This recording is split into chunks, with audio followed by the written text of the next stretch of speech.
Hello people, Michiel here and welcome in my house, welcome to my little studio tour. I'm gonna show you around and tell something and I hope I will not bore you to death. Small overview of the chill living room area with my first bass guitar and my second bass guitar. They both are about 30-35 years old. So, this is my little bedroom studio. As you can see, plenty of instruments, rubbish and stuff, lots of stuff. And even my lovely assistant. Hi Miss. Yeah. And that's for the cat, in case you were wondering. Well, before we're gonna talk some gear, I'm gonna talk about some furniture thingies. As you can see, there's some sort of dining table, a very cheap laptop table, I believe, from IKEA,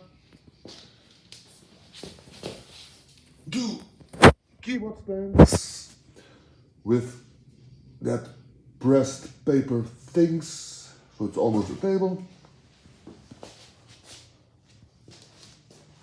Laptop stands for the synths, 2 of them,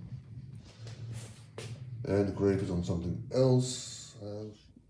Some shelves with some gear. I'm not using right now. Zoom interface, the extension for the interface, some mood lights for when I'm jamming late at night in the dark. Empty boxes, filled boxes, lots of effect pedals. I love effect pedals since I am doing a lot of it, guitar and bass guitar normally.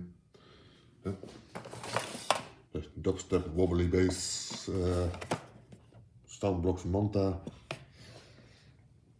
looper, choruses, reverbs, delays, some budget, some not so budget. Well, let's say stuff I don't use that much anymore, so it's laying there and I am not bothered with it. Some records, some software, legitimate software, yes, I'm very much into that. And then we go where I make my music, and that is in this, control spaceship like thingy place.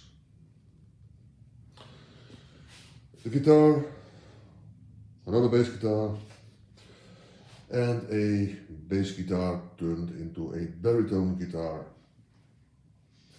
My old PC, which is not in use anymore, the Cubase, and is on that. Sorry, the window is on that. I'm not working with it anymore, so we're not going to talk about that. My mixer and audio interface, the Soundcraft Signature 22, yep, 22.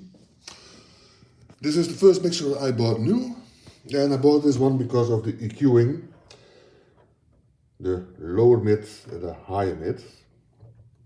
I love Soundcraft, I love Soundcraft sound. They've got different consoles and overall they are, to my ears, better. So I was very pleased to finally afford one. My 2-track recorder, the original Zoom H2. The Zoom Multi-Stump, you gotta have one. 19-inch rack with some effect gear. And I got a Pod X3 by Line 6. It's basically 2 effect processors in one. As you can see, it's also for voice, for guitar, and at the back we got a 2 inputs for line instruments like drum machines and of synths. It's got all kinds of models of amps, distortions, modulations, reverbs. Bought this one new when it was just out, and I must say I'm very much in love with it. I do not have to use a huge amplifier, a huge bass amplifier anymore. So I sold that one. Of course, we have two compressors, one by Behringer, one by Phonic. The Phonic one is a bit noisier, so not really good for the home studio environment, but it's two band, so I have used it quite a bit.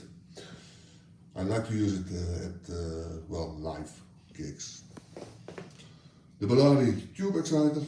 Well, we all know, or we can all find out what an exciter really does. I find it hard to find the right English word for that, so please Google or DuckDuckGo.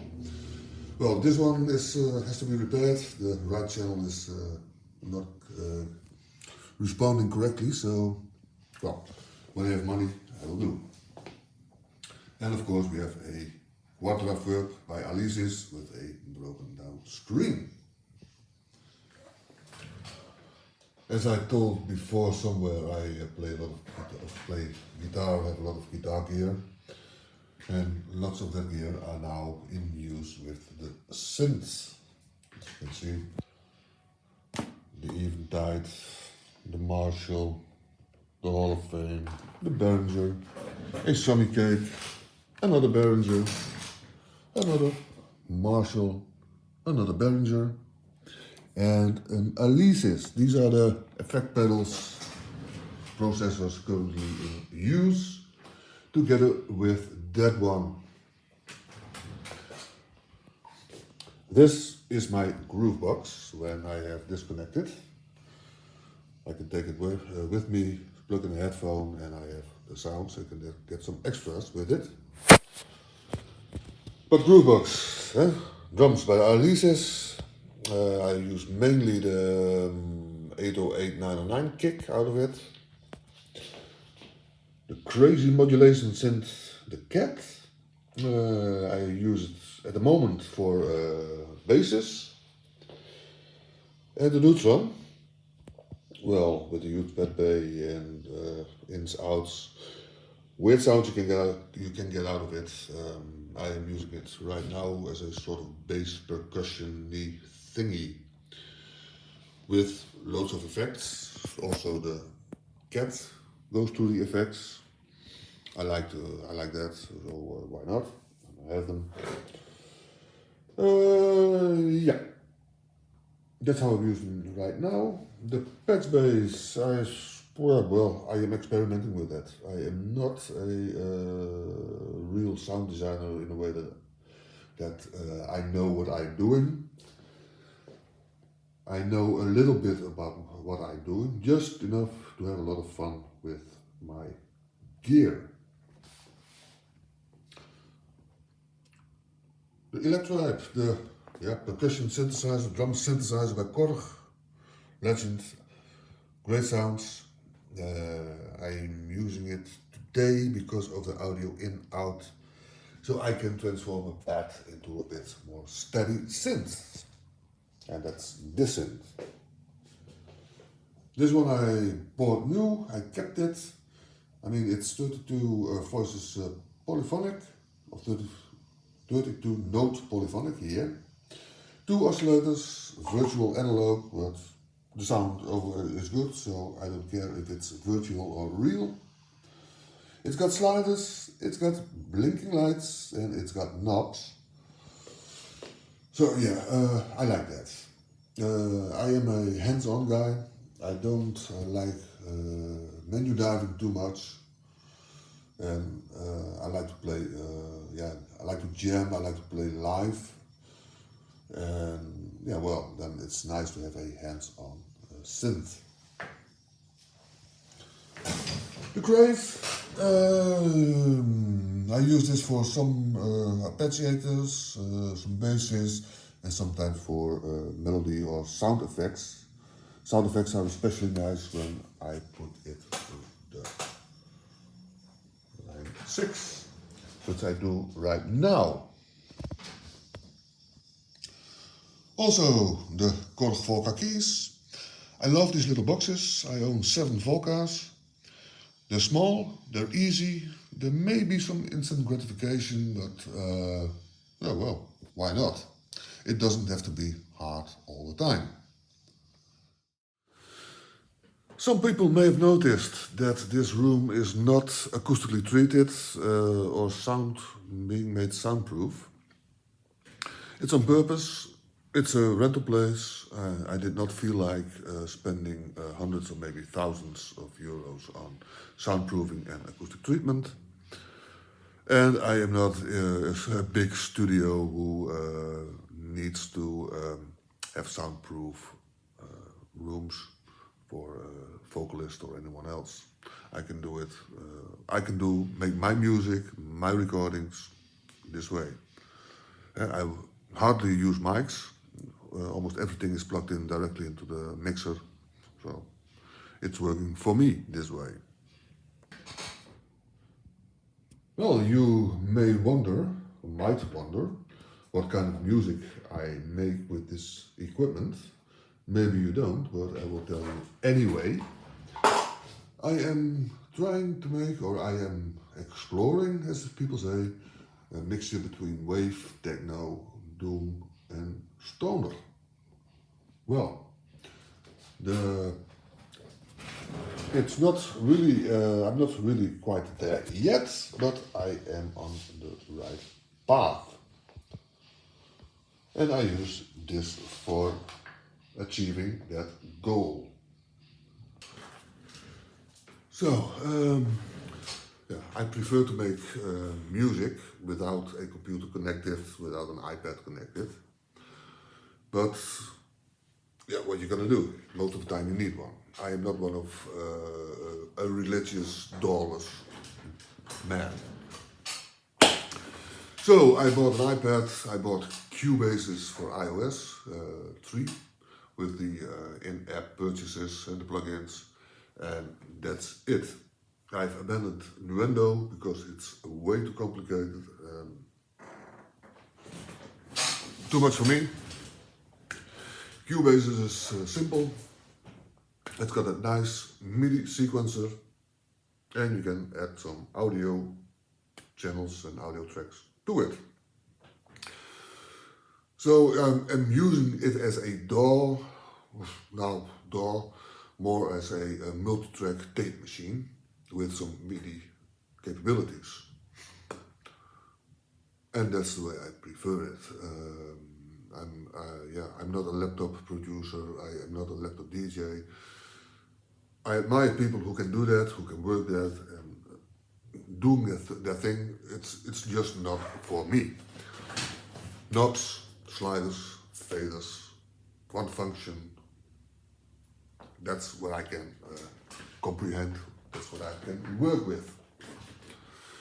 But I will show you, I will let you hear a small piece. I was jamming a while ago, said something, and now I'm trying to make it into a track. And I will probably somewhere behind or under the screen a list of what I am doing exactly. Maybe or maybe not. No, I will do the path, the signal path. I will do it at the bottom of the screen. So I'm gonna plug things in and out, and you will hear 30 seconds about. Well, we will hear something about 30 seconds.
Well, that was about 1 minute, so you know what I'm doing with my music, what kind of music I'm making, and how I used my gear today to achieve that. Well, yeah, I can talk a whole lot more, but I don't think I will have to. You've got an idea of what I am using and how I'm using it and why I'm using it this way. Well, I hope you enjoyed it. Yeah, well, and if there are questions, which I highly doubt, contact me. Hey, I wish you all the best and have lots of fun with the rest of the CLOWNFEST 8. Bye.